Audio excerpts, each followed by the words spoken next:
Movsar, phone right here.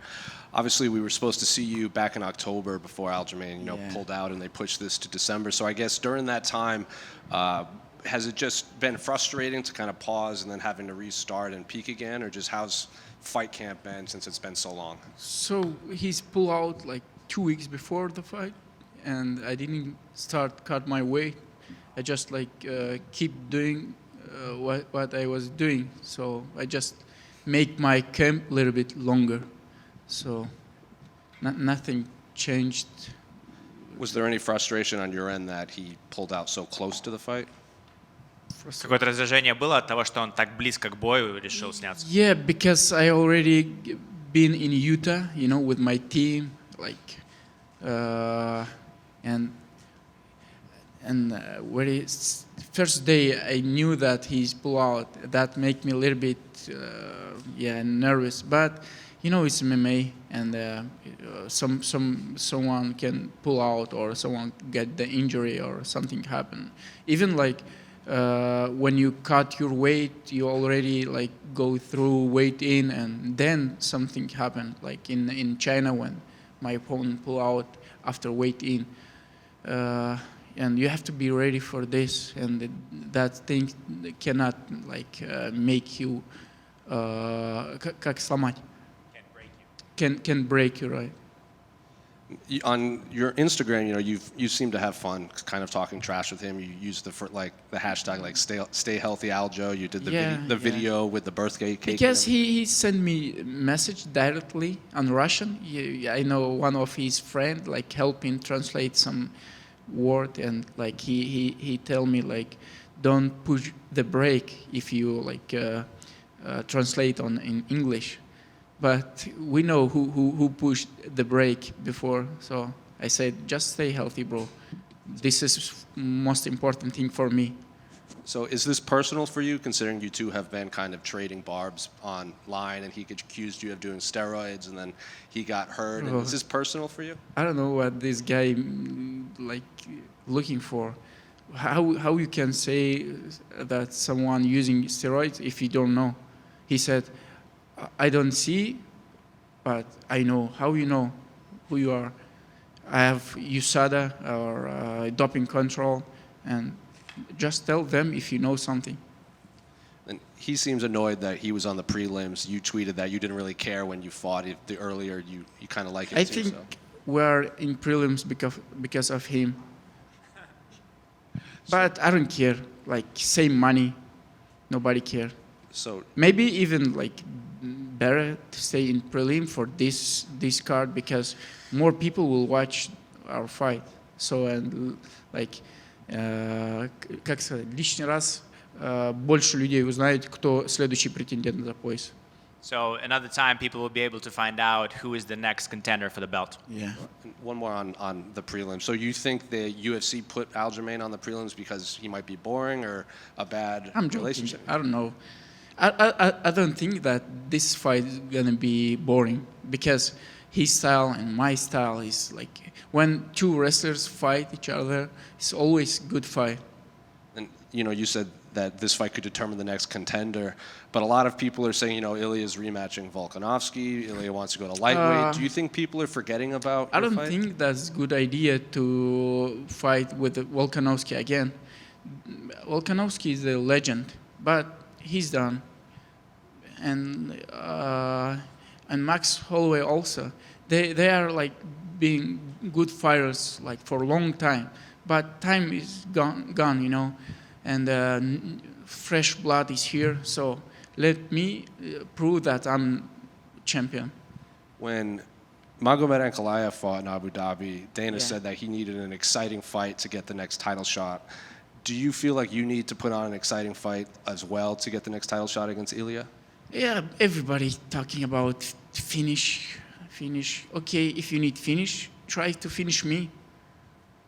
So I think for this fight, I'll do something. We were preparing for this almost 1 year since I won my fight January, and this guy is a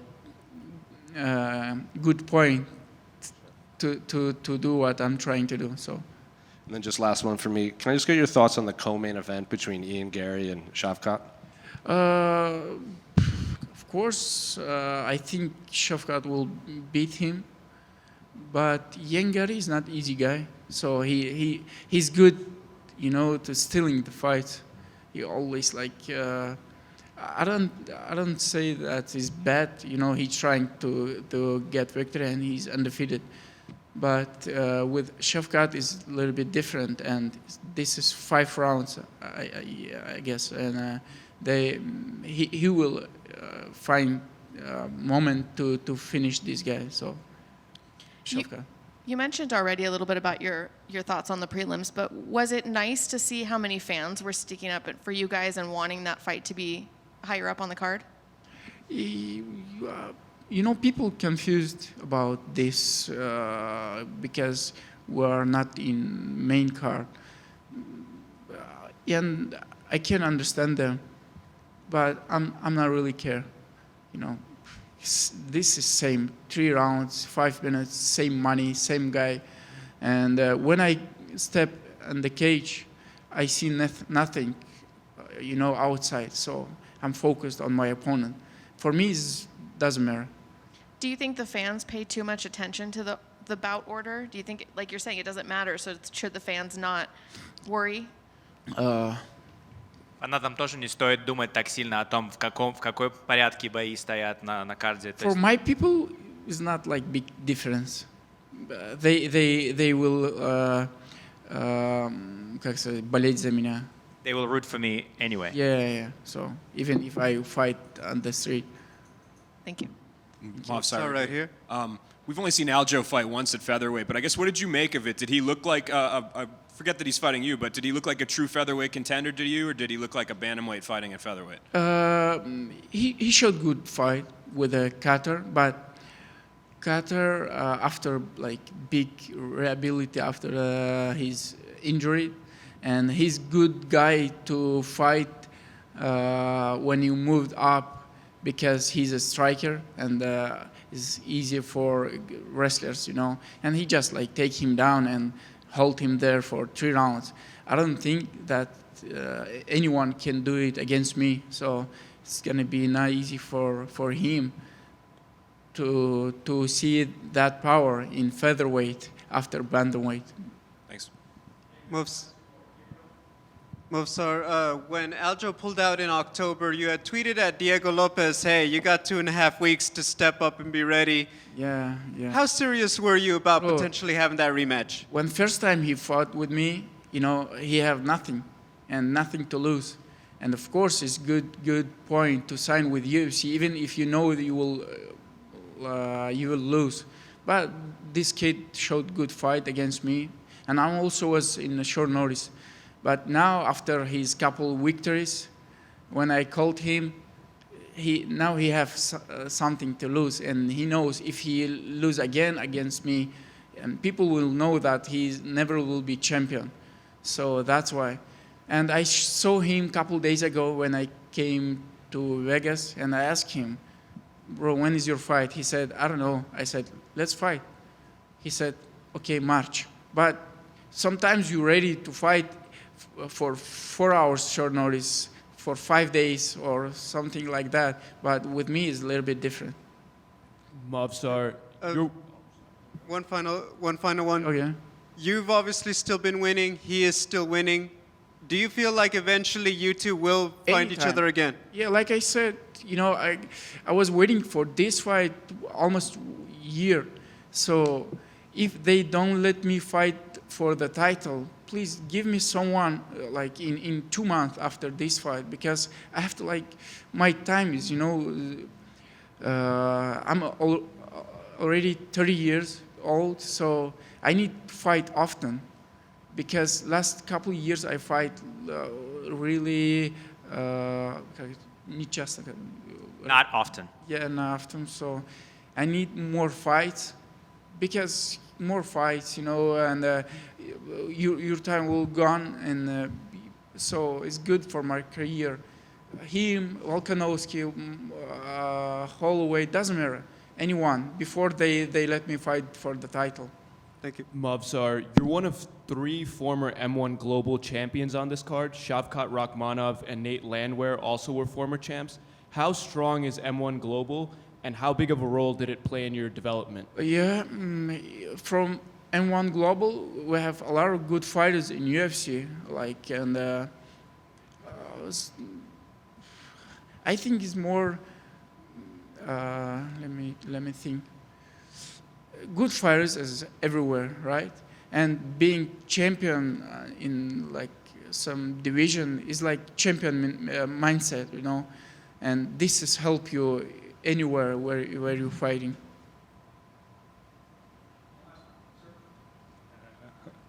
Movsar, привет, я здесь. Пару лет назад вы сказали, что Илья Топоря очень удобный и легкий соперник для вас. Сейчас поменялись ваши мнения после его успеха?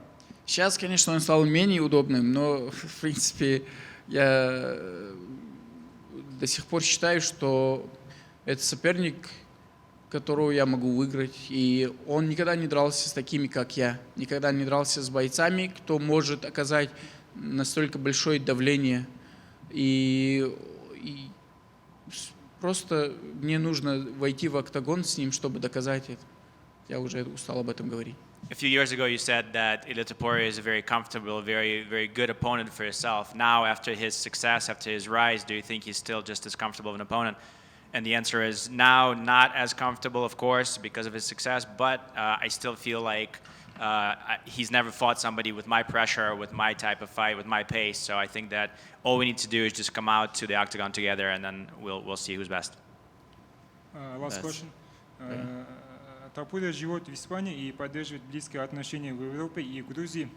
Принимаете ли вы его как реального кавказца, как горца? Topuria lives in Spain, and he has a good relationship with Caucasus and Georgia. Do you think of him as a true Caucasus man? Я и не должен его принимать как кавказца или не кавказца. Если он считает, что он кавказец, ну вот флаг ему в руки.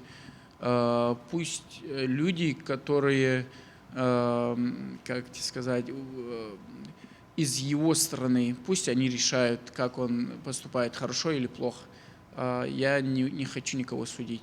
It's not up to me to judge whether he's a true Caucasus man or not a true Caucasus man. It's up to the people from his country. It's up to the people from where he comes from. They can say if he's really one of them or not. It's not up to me to judge anybody, and I don't want to judge anybody on that.